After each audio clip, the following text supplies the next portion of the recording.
Mga kabida, isang magandang oras po sa lahat at welcome po sa aking channel. Ito po, magandang pag-usapan po mga kabida. Ano po? Ito kong pag-aresto ho kay retired Major General Romeo Pocis po mga kabida. No? Usapang legal po tayo ngayon. Okay? Although hindi po ako abogado, pero meron po tayong reference po ngayon, ano, mga kabida. Ito kong si Attorney G, isa kong kilalang social media influencer at the same time content creator po mga kabida. No? Meron kasi siyang post sa kanyang Facebook account mga kabida patungkol ho sa nangyari ho kay General Pocis. Okay? Isa ho sa mga tanong po niya mga kabida kung may basihan ba mga kabida yung pag-aresto po sa kanya. Ano?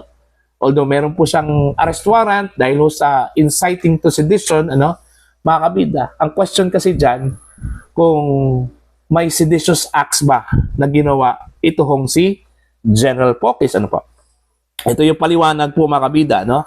Ni Attorney G. Alright?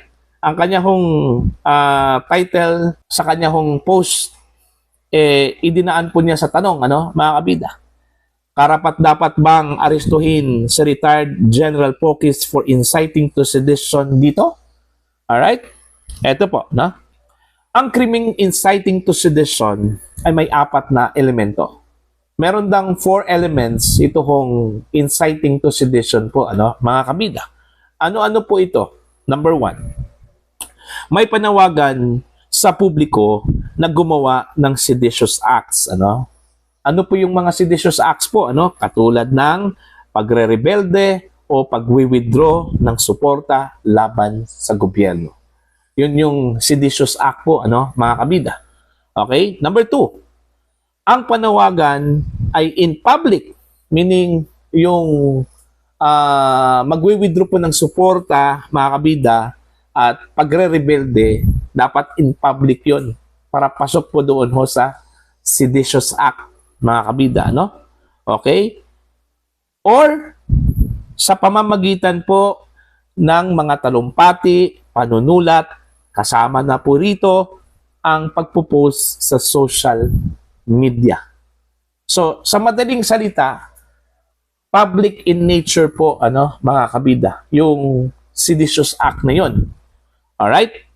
Number 3, although hindi po kayo kasama, mga kabida, no, sa gumawa po ng seditious acts, ano, pero, okay, meron pong pero po dito, okay, kayo po yung nag-uudyok, okay, kasama po kayo sa tagabuyo po mga kabida, no? Meaning, ikaw yung instigator.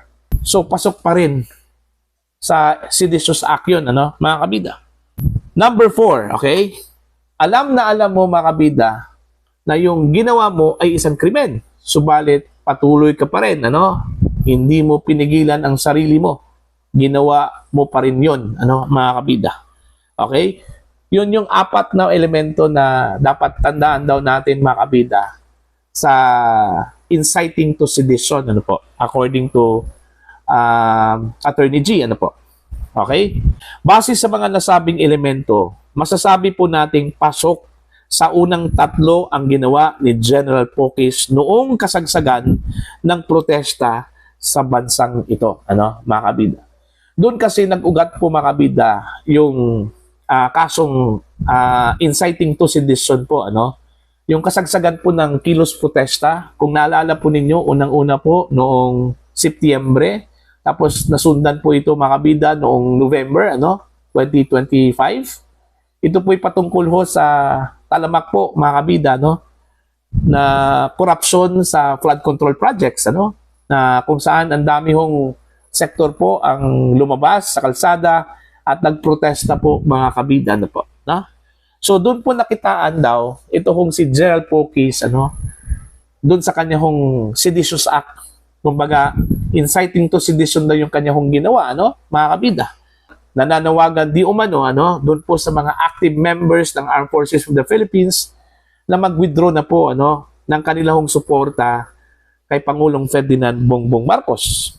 Dahil nananawagan ito sa social media mismo at hinihimok nito mga kabida ang mga kasamahan niyang aktibo pang sundalo na mag-withdraw na ng suporta laban sa ating Pangulo, ano, mga kabida. So, doon po nakitaan po ito hong si General Pocis, mga kabida, no? Sa kanyang Seditious Act, yung nag-post po siya sa social media at nananawagan po siya in public, ano, na mag-withdraw na po ito hong mga active soldiers, mga miyembro po ng Armed Forces of the Philippines ng kanilang suporta laban po kay Pangulong Ferdinand Bongbong Marcos, mga kabida, no? Okay? Alalahanin po natin yung seditious acts po, ano, na sinasabi po ni Attorney G ay una, yung pagre-rebelde, pangalawa, yung panawagan in nature po, mga kabida, na magwe-withdraw na po ng suporta sa Pangulo, ano po, mga kabida. Kaya ang pang-apat na elemento na lang ang pagdedebatihan sa hukuman pagdating sa kasong ito, ano, mga kabida. Yung pang-apat kasi, ang sinasabi po doon, kahit alam mo, mga kabida, na krimen yung ginawa mo, ipinagpatuloy pa rin, ano? Ginawa mo pa rin yun. Okay? So, yung pang-apat na elemento, pagdedebatihan po yan, ano, ng depensa at saka ng prosecution sa korte, ano, mga kabida. Kung ang kaso po ay makarating po sa korte, ano po. So, pagdedebatihan po, mga kabida, ano, dun po sa korte, yung ginawa po ni General Pocis ay seditious act ba yun or in good faith ba yun, mga kabida, in exercise sa kanya hong freedom of expression, mga kabida, no? Okay? Malinaw po yung sinabi po ni Attorney G, ano? Ang pananaw kasi ng gobyerno ay dahil isang retiradong general ang akusado, mas makapangyarihan ang mga pananalita nito sa militar kumpara sa isang ordinaryong tao. Okay? Since retired general po ito hong si Pocis, ano?